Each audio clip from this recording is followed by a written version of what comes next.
अब यहां पर देखिए, यीशु मसीह ने उस जन को, देखो क्या लिखा हुआ वहां पर है, हठीले। क्या लिखा हुआ है? हठीले। उसने, यीशु मसीह ने कहा, हे अविश्वासी और हठीले लोगों, हे अविश्वासी और हठीले लोगों।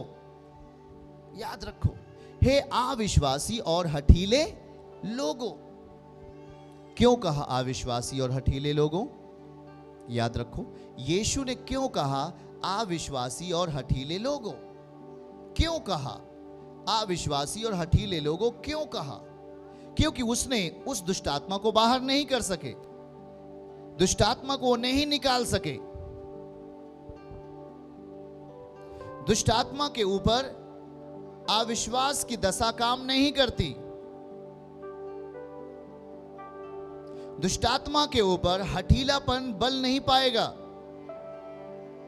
ये हमारे हार्ट से है, ये हमारे दिल से है, ये हमारे मन से है। आमीन। और जब हम अपनी जिंदगी को नम्र दशा में लेके जाते हैं, वहां पर परमेश्वर का वचन बलपूर्वक काम आता है। जब हम अपनी जिंदगी को नम्र दशा में करते हैं, हमारी जिंदगी में परमेश्वर का वचन बल पाता है। और जब हम अपनी जिंदगी को हट करते हैं, जब हम अपनी जिंदगी को हठीली दशा में लेके जाते हैं, हम दुष्ट आत्मा से नहीं लड़ सकते। यीशु मसीह ने कहा, मैं तुम्हारी कब तक सहूंगा? मैं कब तक तुम्हारी सहूंगा? भाई, तुम अपने जीवन को बदलो। हम अपने अंदर की दशा को चेंज करें। हमारे अंदर हठीलापन खत्म होना चाहिए, हमारे अंदर नम्रता की जगह होना चाहिए। आमीन बोलें। देखो, यदि आप आत्मिक दशा में जी रहे हो तो हमारी जिंदगी में हठीलापन के लिए कोई जगह नहीं होना चाहिए। यदि हम आत्मिक जिंदगी जी रहे हैं, हमारा अंदर में परमेश्वर का अगर वचन जीवित रहे और जीवित अवस्था में काम करे, तो हमारे अंदर हठपन नहीं होना चाहिए, कठोरपन नहीं होना चाहिए। कितने लोग हमारी बातों को समझ रहे हैं? कठोरपन, कठोरता नहीं होना चाहिए। क्योंकि यदि हमारे हार्ट में कठोरता है तो हम दुष्ट आत्मा से नहीं लड़ सकते। हम अपनी जिंदगी में परमेश्वर के प्लान को पूरा होते हुए नहीं देख सकते। हम उसका इंतजार नहीं कर सकते। हमारा धैर्य खत्म हो जाएगा। अगर हमारे अंदर कठोरपन है, हमारे अंदर अगर हठीलापन है, तो हम परमेश्वर के प्लान को बलपूर्वक अपनी जिंदगी में नहीं देख पाएंगे। हेलो, बातों को समझ रहे हैं कि नहीं आप?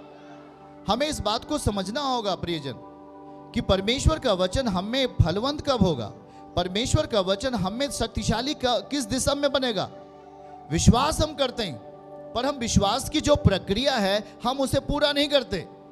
विश्वास की जो प्रक्रिया है उसके साथ एक संगति होना, उसके वचन के साथ एक संगति होना, उसके यीशु के नियमों के साथ अपनी जिंदगी को लेकर चलना।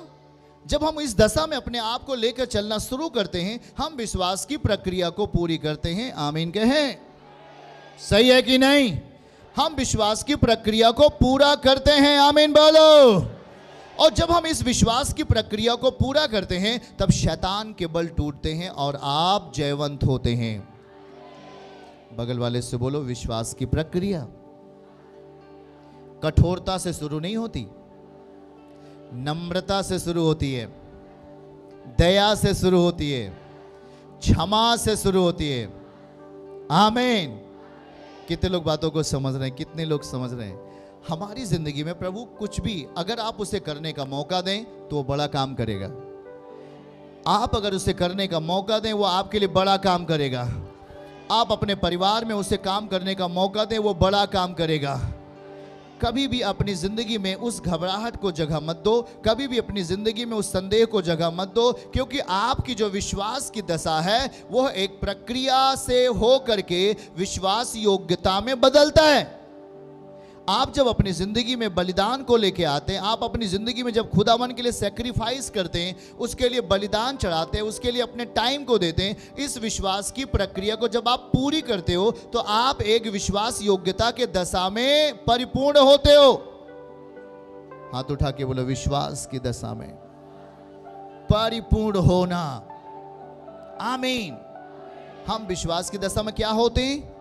परिपूर्ण होते हैं। प्रियजनों, आज यीशु मसीह उनको क्यों कहा, हे अविश्वासी हठीले लोगों? क्योंकि हठीलापन परमेश्वर के वचन का ठहराव नहीं है। यीशु मसीह का वचन का ठहराव हठीलापन नहीं है, नम्र दशा है। हाथ उठा के बोलो नम्र दशा है, बोलो नम्र दशा है। जब हम नम्र दशा में होते हैं तो परमेश्वर का वचन का ठहराव उसी स्थान पर होगा। जब हम नम्र दशा में होते हैं तो परमेश्वर के वचन का ठहराव उसी स्थान पर होगा। जब हम अपने जीवन को परमेश्वर के सामने लाते हैं, जब हम अपने विश्वास को परमेश्वर पर करते हैं, उसके वचन पर करते हैं, तो याद रखो हमारी आत्मिक दशा नम्र दशा होनी चाहिए, क्योंकि वही दशा परमेश्वर के वचन को फलवंत करेगा। बोलो फलवंत करेगा, परमेश्वर के वचन को फलवंत करेगा। आमीन, आमीन, हालेलुया। याद रखना है हम कौन सी प्रक्रिया में हैं? आत्मिक प्रक्रिया में। बगल वाले का हाथ पकड़ के बोलो आत्मिक प्रक्रिया में है। आत्मिक प्रक्रिया, हम कौन सी प्रक्रिया को पूरी कर रहे हैं? हाथ उठा के सब जन बोलो कौन सी प्रक्रिया को पूरी कर रहे हैं? और यह आत्मिक प्रक्रिया आपको गवाही के साथ लेके आएगी। यह आत्मिक प्रक्रिया आपको गवाही के साथ रखेगी। आमीन बोलो। यह आत्मिक प्रक्रिया आपको गवाही के साथ रखेगी। आमीन बोलो, हालेलुया। क्या हमारे विश्वास के अंदर परमेश्वर के वचन की जगह है? हम कहते हैं, हम विश्वास करते हैं परमेश्वर पर, तो उसका वचन भी आपकी जिंदगी में, आपके विश्वास के अंदर जगह पाना चाहिए कि नहीं? अगर आप विश्वास करते हैं उसके वचन पर, तो आपके विश्वास में परमेश्वर का वचन होना चाहिए कि नहीं? आपके कार्यकलापों में परमेश्वर का विश्वास होना चाहिए कि नहीं? उसका वचन होना चाहिए कि नहीं? तो जब आपके सिस्टम में परमेश्वर का वचन पूरा होता है तो आपके भविष्य में उसकी झलक, उसकी गवाही दिखाई देगी यीशु मसीह के नाम में। आमीन बोलो। क्या अपने कल के लिए आज हमें अपने आप को तैयार करना है कि नहीं करना है? अगर हमें कल का जीवन अच्छा चाहिए तो आज ही अपने आप को उसके वचन में तैयार होना है कि नहीं होना है? परमेश्वर के वचन में तैयार होना है कि नहीं होना है? हमें परमेश्वर के वचन में, उसकी आयत में अपने आप को तैयार करना है कि नहीं करना है? जब हम अपने आप को तैयार करते हैं उसके वचनों में, उसकी आयत में, तो याद रखना उसका बल हमारी जिंदगी में बहुत ऐसे काम करेगा यीशु मसीह के नाम में। आमीन बोलो, आमीन। यीशु मसीह के पास जब वो बेटा आता है तो यीशु मसीह ने उसे तुरंत उस दुष्ट आत्मा को क्या किया? डांटा, और वो उसी समय उसके शरीर से क्या हो गया? निकल गया। ये महासामर्थ्य थी परमेश्वर की। आमीन बोलो। वही सामर्थ्य आज यहाँ प्रकट होने वाली है यीशु मसीह के नाम में। वही सामर्थ्य यहाँ प्रकट होने वाली है यीशु मसीह के नाम में आज हर एक के ऊपर। आमीन बोलो। हर एक के ऊपर। आमीन बोलो। Hallelujah, hallelujah, hallelujah.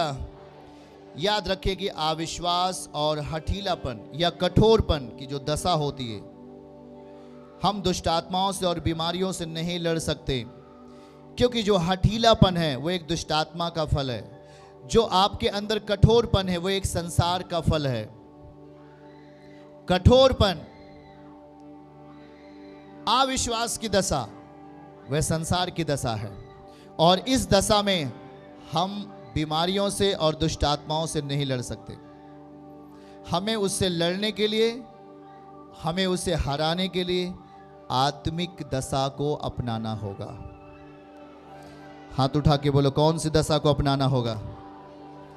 आत्मिक दशा को अपनाना होगा।